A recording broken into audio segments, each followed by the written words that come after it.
حضرت ابن عباس فرماتے ہیں رضی اللہ تعالی عنہ، کنت خلف النبی یوما صلی اللہ علیہ وسلم، ایک دن میں حضور کے پیچھے تھا۔ اب پیچھے ہونے سے کیا مراد ہے؟ گمان غالب یہ ہے کہ سواری پر، جس کو ردیف بھی کہتے ہیں، واللہ عالم یہ بھی ہو سکتا ہے کہ چلتے ہوئے پیچھے پیچھے چل رہے ہو، ادب کے ساتھ۔ چچا زاد بھائی ہیں لیکن عمر میں تو بہت چھوٹے ہیں، نوجوان ہیں۔ اس کیفیت میں حضور نے اب ان سے خطاب کیا، یا غلام، اے نوجوان، اے لڑکے کہا، اے لڑکے، وَعَلِّمُكَ کلمات، میں تمہیں تلقین کرتا ہوں چند کلمات۔ اب یہ ہے حضور کا طریقہ تربیت و تعلیم و تزکیہ۔ وہاں کوئی مدرسے نہیں تھے، وہاں کوئی درس کی محفلیں تو نہیں ہوتی تھی، محفل تو ایک ہی ہوتی تھی ہفتے میں، اور وہ جمعے کا اجتماع ہے۔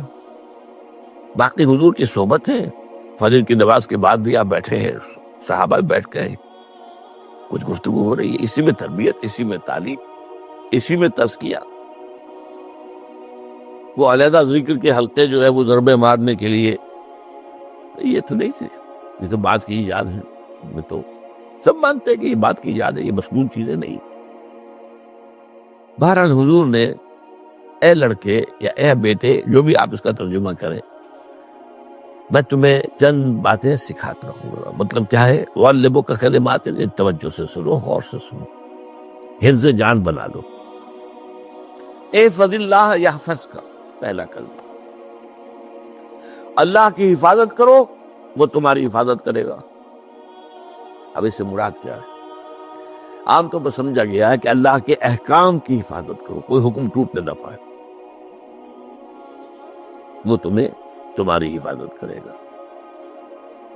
اور ایک مفہوم یہ بھی ہو سکتا ہے، اللہ کو اپنے دل میں محفوظ رکھو، اس کی یاد سے اس دل کو، اس خانہ قلب کو خالی نہ ہونے دو، مستحضر رکھو اللہ کو اپنے دل میں، تو اللہ تمہاری حفاظت کرے گا، اللہ تمہیں یاد رکھے گا۔ اور حدیث قدسی میں یہ الفاظ آئے، میرا بندہ جب مجھے اپنے دل میں یاد کرتا ہے، میں بھی اسے اپنے دل میں یاد کرتا ہوں۔ جب میرا بندہ کسی محفل میں میرا ذکر کرتا ہے، میں اس سے کہیں بہتر محفل میں اس کا ذکر کرتا ہوں۔ اللہ کی محفل تو ملائے اعلیٰ کی ہے، ملائکہ مقربین کی ہے۔ وہ جو امیر خسرو کا شعر ہے، وہ پتہ نہیں کس کیفیت میں انہوں نے کہا ہے، خدا خود میر محفل بود اندر لامکاں خسرو، محمد شمع محفل بود شب جائے کہ من بودم۔ اے خسرو، رات میں جہاں تھا، وہ رات کوئی کیفیت تھی جو گزری ہے، وہ لامکان کی محفل تھی۔ اب مکان نہیں ہے، لامکان ہے، مادی نہیں ہے وہ۔ اس کی محفل میں میر محفل اللہ تھا، اور شمع محفل محمد تھے صلی اللہ علیہ وسلم۔ خدا خود میر محفل بود اندر لامکان خسرو، محمد شمع محفل بود شب جائے کہ من بودم۔ بہرحال اللہ کو تم اپنے دل میں مستحضر رکھو، اللہ تعالیٰ تمہیں بھی یاد رکھے گا۔ دوبارہ فرمایا، احفظ اللہ تجدہ امامہ تجاہک، اللہ کو یاد رکھو تو اپنے سامنے موجود پاؤ گے، جب چاہو دعا کرو۔ وہ جو با کہا ہے کہ دل میں ہے، جب چاہو مخاطب ہو جاؤ۔ دل کے آئینے میں ہے تصویر یار، جب ذرا گردن چکائی دیکھ لی، کہیں دور تو نہیں، نحن اقرب الیہ من حبل الورید۔ تمہارے دل میں اللہ ہے تو کہاں جا رہے ہو اس کو ڈھونڈنے کے لیے؟ اپنے دل میں۔ وہ جو بے دل نے کہا ہے، ستم استگر حوست کشند کہ بسیر سر و سمندرا، تجھے ان کا کم نہ دمیدہ ادھر دل کشا بچمندرا۔ بڑے ستم کی بات ہے کہ تمہارا دل کہتا ہے چلو ذرا باغیچے میں چلو، پھولوں کی سیر کرو، یہ گلاب کا پھول ہے، یہ موتیا ہے، یہ شاید ستم، بڑے ستم کی بات ہے، کیوں یہ ستم کیا ہو گیا اس میں؟ ستم است گر ہوست کشد، تمہاری خواہش تمہیں کھینچتی ہے کہ بے سیر سر و سمندرا، سر و سمن ذرا اس کی سیر کرنے کے لیے آؤ، تجھے گنچا کم نظر، تو خود ایک گنچا ہے، تو خود ایک پھول اللہ کا بنایا ہوا، اشرف المخلوقات، وہ اشرف المخلوقات سے بڑا کوئی پھول ہو سکتا ہے؟ تجھے گنچا کم نہ دمیدہ، یہ در دل کشا، اپنے دل کا دروازہ کھولو، بچمن ترا، اس کے اندر جو چمن آباد ہے وہ کیا ہے؟ روح ہے۔ دل مسکن ہے قلب، قلب مسکن ہے روح کا۔ تو احفظ اللہ تجد ہو امام، یا تجاہک، اپنے سامنے موجود پاؤ گے۔ اذا سالتا فاسأل اللہ، اب آ گیا وہ مرکزی مضمون، دیکھو جب مانگو اللہ سے مانگو، غیر اللہ کے سامنے ہاتھ دراز کرو ہی مت۔ ایک حدیث میں آتا، یعنی حرام نہیں ہے، دنیاوی قواعد، اصول، قوانین کے تحت کسی سے مدد چاہنا، کوئی سوال کرنا حرام نہیں ہے۔ وہ تو میں نے کہا کہ اس پر اصرار آپ کریں گے تو اس میں بو پیدا ہو جائے گی، بدبو پیدا ہو جائے گی شرک کی، لیکن آپ اس سوال کریں، مدد لیں، اسی پر دنیا قائم ہے، ایک دوسرے کے ساتھ تعاون کے ساتھ۔ لیکن اونچا مقام کیا ہے؟ کسی سے سوال مت کرو سوائے اللہ، یہاں تک کہ جوتے باندھنے کا تسمہ تمہیں درکار ہے تو بھی کسی سے مت مانگو، اللہ سے مانگو۔ کیا پتہ اللہ کس کے دل میں ڈال دے اور وہ آ کے تمہیں تسمہ پیش کر دے۔ ہوتا ہے ایسا، بس اوقات ہوتا ہے۔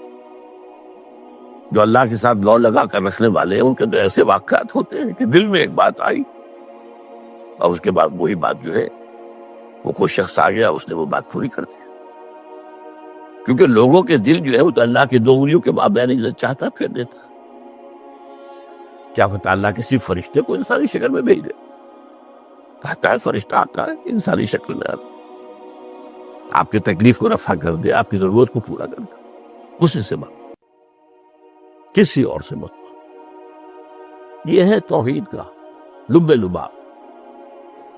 یوں سمجھیے اسلام کی جڑ چاہے ایمان، اسلام کا جو خارجی نظام عمل ہے، انفرادی اعمال ہو، اجتماعی ہو، ان سب کی روح رواں کیا ہے؟ ایمان۔ ٹھیک، ایک بات ہو گئی۔ ایمان کا خلاصہ لب لباب کیا ہے؟ ایمان باللہ، جیسے ایمان بالآخرہ بھی ہے، ایمان بالملائکہ ہے، ایمان بالانبیاء ہے، ایمان بالرسل ہے، ایمان بالکتب ہے، ایمان بالقدر ہے، لیکن اصل ایمان، اسی لیے ایمان مجمل میں آپ کو معلوم ہے کسی اور چیز کا ذکر نہیں۔ آمنت باللہ کما ہوا باسمائہ وصفاتہ وقبلت جمیع احکامہ اقرار باللسان وتصدیق بالقلب، یہ ایمان مجمل ہے، اجمالی طور پر ایمان اس کا نام ہے۔ ہاں مفصل تفصیلی طور پر آمنت باللہ وملائکتہ وکتبہ ورسلہ والیوم الآخر والقدر خیرہ وشرہ من اللہ تعالی والبعث بعد الموت۔ تو اسلام کی جڑ ایمان، اور اسلام کا سارا جو نظام عمل ہے، چاہے انفرادی اعمال ہو چاہے اجتماعی، ان سب کی روح رواں ایمان، اور ایمان کا خلاصہ ایمان باللہ، اور ایمان باللہ کا اصل حاصل وہ ہے جو اس حدیث میں آ رہا۔ اس کے دو ہیں تقاضے، عبادت صرف اسی کی، استعانت صرف اسی سے۔ اس لیے میں نے سورہ فاتحہ کا تذکرہ شروع میں کیا، یہ عبادت کا جوہر ہے، عبادت کا جو ہے یہ ایمان کا حاصل، عبادت صرف اس کی اور استعانت صرف اس سے۔ استعانت ہی میں سوال بھی آ گیا، یہ بھی مدد ہے، آپ کسی سے کوئی مدد مالی چاہ رہے ہیں یا کوئی اور مدد چاہتے ہیں، کسی کام میں مدد چاہتے ہیں، جیسے میں نے کہا تھا کہ سفارش کرانا چاہتے ہیں، بھی مدد ہے۔ وَإِذَا اسْتَعَنْتَ فَاسْتَعِنْ بِاللَّهِ، اور جب مدد مانگو صرف اللہ سے مانگو۔ اب وہ سارے الفاظ یاد کر لیے، استدعاء، استعانت، استغاثہ، یہ جو غوث اعظم سے استغاثہ کیا جاتا ہے یہ تو شرک ہے۔ استغاثہ اللہ سے، دعائی اللہ کا، اس اعتبار سے استمداد، استعانت، استدعاء، استغاثہ، یہ سب اللہ سے، صرف اللہ سے۔ عبادت صرف اللہ، ایاک نعبد، اور استعانت صرف اللہ سے۔ اذا سالت فاسأل اللہ واذا استعنت فاستعن باللہ واعلم۔ اب یہ جو آخری ٹکڑا آ رہا ہے، حدیث نمبر 4 تھی، وہ عبداللہ ابن مسعود رضی اللہ تعالیٰ عنہ، اس میں بھی مضمون جو آیا وہ یہاں پر دوبارہ آ رہا ہے۔ وعلم، اور اے میرے بیٹے، میرے بچے، اے عزیز، علم، جان لو، ان الامت لو اجتمعت علی ان ینفعوک بشیء، اگر سب لوگ جمع ہو کر چاہیں کہ تمہیں کسی شے کا نفع پہنچا دے، کوئی فائدہ پہنچا دے، لن ينفعوك الا بشيء قد كتبه الله لك، نہیں پہنچا سکتے وہ تمہیں کوئی نفع مگر صرف وہی جو تمہارے لیے اللہ نے لکھ دیا۔ پھر کیوں مانگو ان سے؟ یہ تو فعل عبث ہو گیا، بیکار بات ہو گئی، ان کے ہاتھ میں کچھ ہے ہی نہیں۔ لہذا یہ جان لو، سب لوگ مل کر چاہیں کہ تمہیں کوئی نفع پہنچا دیں، نہیں پہنچا سکتے مگر وہی کچھ جو اللہ نے تمہارے لیے اگر لکھ دیا ہے تو مل جائے گا، ورنہ نہیں۔ آپ اندازہ کیجئے کہ جو شخص اس سطح پر آ جائے اس میں کتنا استغنا ہوگا، کسی کے سامنے پیشانی رگڑے گا اپنی، کسی کے سامنے ہاتھ پھیلائے گا، کسی کے سامنے اپنی عزت نفس کو ہتھیلی پر رکھ کر پیش کرے گا۔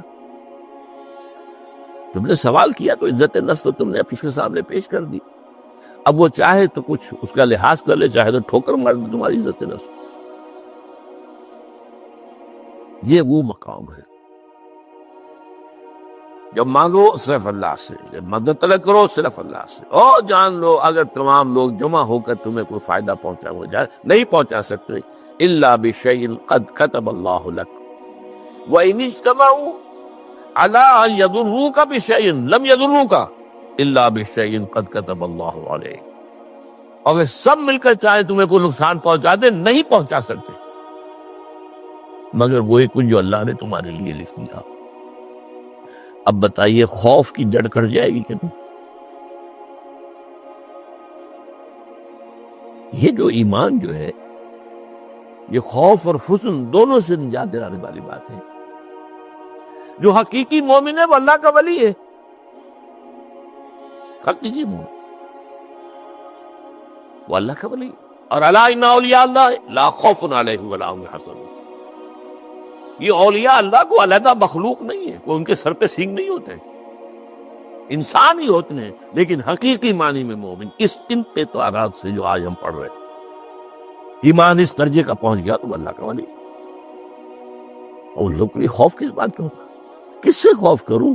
اس کے ہاتھ میں کچھ ہے ہی نہیں، اور اگر کچھ اللہ نے میرے لیے لکھ دیا وہ آتا رہے گا، چاہے میں لاکھ گڑ گڑاؤں اور اس کے سامنے یہ چھوڑ دے، اگر اللہ نے لکھا ہوا ہے وہ تو آئے گا، تو کاہے کو اس کے سامنے گڑ گڑانا،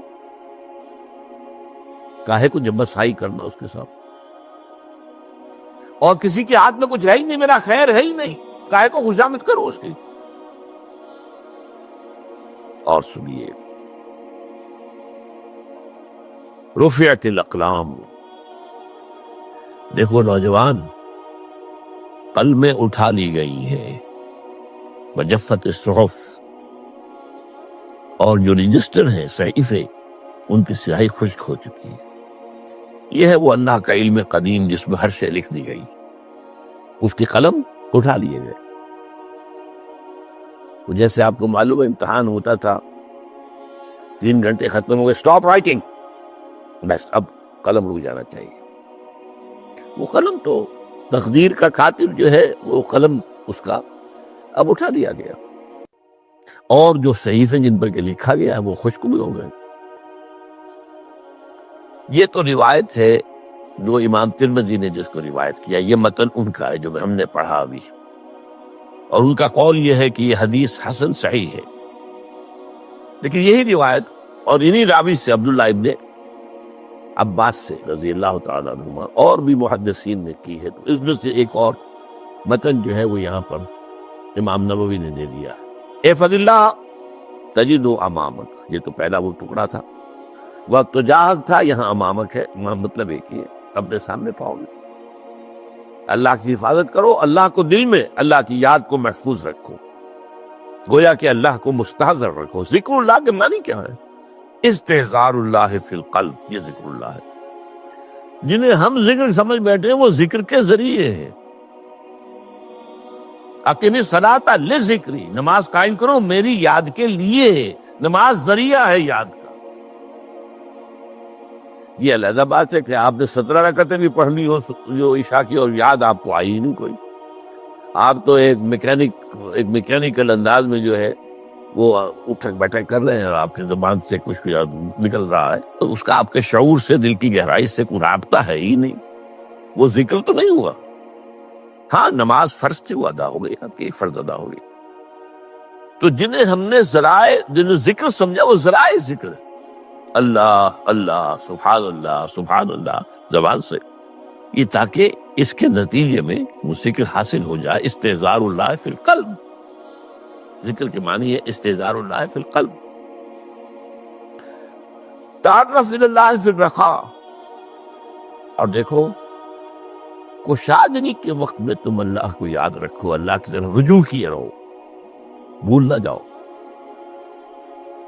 وہ نہ ہو جو کبھی کہا تھا، بہادر شاہ ظفر کے اشعار میں سے بہت زور کا شعر ہے، ظفر آدمی اس کو نہ جانیے چاہے کتنا ہی ہو فام زکا، جسے عیش میں یاد خدا نہ رہی، جسے تیش میں خوف خدا نہ رہا۔ وہ ہے کشادگی کی حالت میں، جب کہ تمہارے لیے کشادگی ہے، اللہ کی طرف رجوع کیے رکھو۔ یعرف کا فی الشدہ، تو اللہ اپنی توجہ تم پر رکھے گا شدت کے وقت میں، جب تمہیں کوئی تکلیف، اس تکلیف کو تم پر آسان کر دے گا۔ تکلیف تو آنی ہے، لکھی ہوئی ہے، وہ تو آئے گی، لیکن یہ کہ اللہ تعالیٰ اس کی شدت کو، ایک ہی چیز ہے جس کو ایک انسان بہت شدت کے ساتھ محسوس کر رہا ہے، دوسرا آدمی اتنا نہیں محسوس کر رہا ہے، احساس کا معاملہ ہوگا نا۔ وہ تو اصل میں اگر انسان کی نرز کٹی ہوئی ہے تو احساس ہوگا ہی نہیں، سرس ہی نہیں ہوگا۔ تو اس اعتبار سے اللہ تعالیٰ تمہارے لیے اس شدت کی کمی کر دے۔ وَعْلَمْ أَنَّ مَا أَخْطَأَكَ لَمْ يَكُنْ لِيُصِيبَكَ، اور جان لو جو چیز تم سے چھوٹ گئی ہے، رہ گئی ہے، وہ ہرگز تمہیں ملنے والی نہیں تھی۔ اب آپ نے کسی ملازمت کے لیے درخواست دی ہے، درخواستیں مانگی گئی ہیں، اپنی سی محنت کر لی، نہیں ملی ملازمت، اب آپ بیٹھے ہوئے افسوس میں، رنج میں، غم میں، فلاں نے یہ کر دیا، فلاں نے یہ کر دیا، وہ فلاں جو ہے بڑی تکڑی سفارش لے آیا تھا، فلاں نے رشوت دے دی۔ چھوڑو میاں اس کو، وہ تمہارے لیے نہیں تھی۔ کاہے کو اپنے ذہن کے اندر یہ کھچڑی پکا رہے ہو بیٹھے ہو؟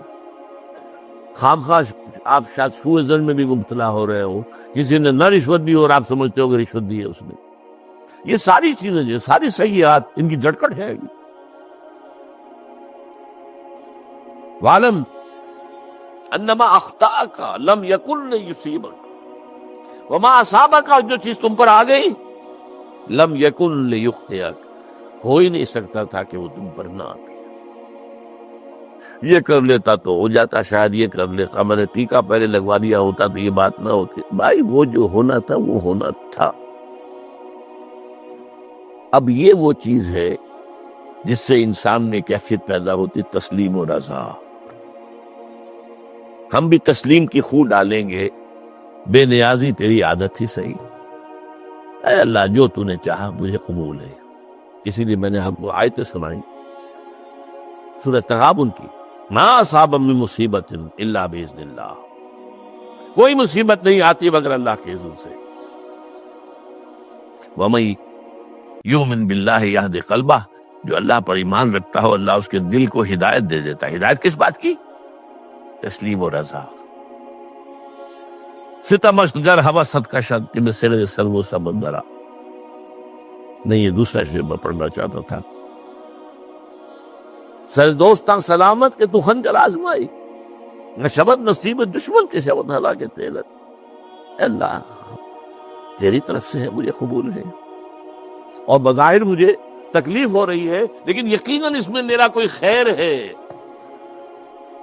یدک الخیر، تیرے ہاتھ میں تو خیر ہی خیر ہے، جو بھی تیری طرف سے آئے. سر تسلیم خم ہے جو مزاج یاد ہے. اور یہ مضمون جو ہے زیادہ بڑے پیمانے پر سورہ حدید میں آیا ہے. ما اصاب من مصیبت فی الارض ولا فی انفسکم الا فی کتاب من قبل ان نبرأہا.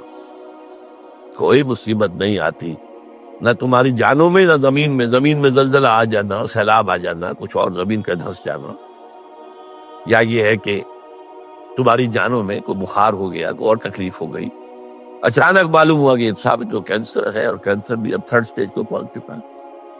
لیکن جو بھی آیا ہے وہ اللہ کے علم قدیم کی کتاب میں پہلے سے لکھا ہوا. فی کتاب من قبل ان نبرأہا، یہ کتاب میں درج ہے اس سے پہلے کہ ہم اسے ظاہر کریں.